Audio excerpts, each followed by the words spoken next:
না না, আমরা আওয়ামী লীগকে এটা সংবিধানভাবে আমরা প্রত্যাখ্যান করতে চাই এবং জাতীয় পার্টি ডিএমকেদের যদি বলে তাহলে উনি বলবেন ভুল তথ্য। কেননা উনি আওয়ামী লীগের একজন দালাল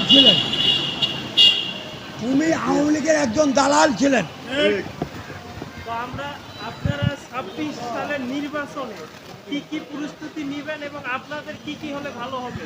আমরা চাই আমাদের গরিব দুঃখী যে কোনো মানুষের সারা বাংলাদেশের জনগণের সেবা যে করতে পারবে সেই সরকারই আমি চাই।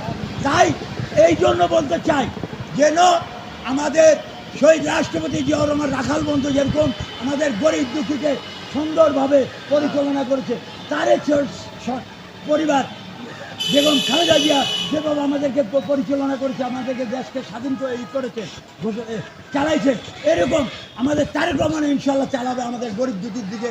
খুব সুনজর লাগবে এই জানি আমি। কালকে আমরা দেখেছি যে শাহবাগে একটা ককটেল বিস্ফোরণ হয়েছে। তো আওয়ামী লীগ যদি নির্বাচন না করে তেনারা নাকি নির্বাচনটা সুস্থ হতে দিবে না। তো এই বিষয়ে আপনাদের নেতা আমরা এটাতে যদি আওয়ামী লীগ কোনো রকম দুষ্কৃতি কাটতে চায়, ওখানে যেখানে প্রতিরোধ হবে ওখানেই প্রতিরোধ গড়ে তুলবে ইনশাআল্লাহ।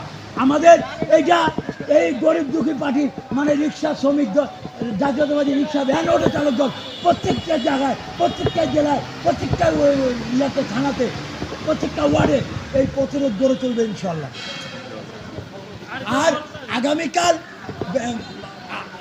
জেলা উপজেলা পুরাভাবে ঢাকা দক্ষিণ উত্তর মহানগর সারা বাংলাদেশ থেকে আমাদের এই যে অবস্থান কর্মসূচি আছে বেলা 11টায় এবং শেষ হবে 5টায়। আমাদের ওখানে নয়াপল্টন পার্টি অফিসে আপনাদের দাওয়াত থাকলো, সকলকে দাওয়াত থাকলো যেন আসে সুন্দরভাবে আমাদেরকে সহযোগিতা করে এই আশা ব্যক্ত করি। সভা সমাপ্তি ঘোষণা করলাম এখানে, আজকের সভা এখানেই সমাপ্তি ঘোষণা করলাম ইনশাআল্লাহ।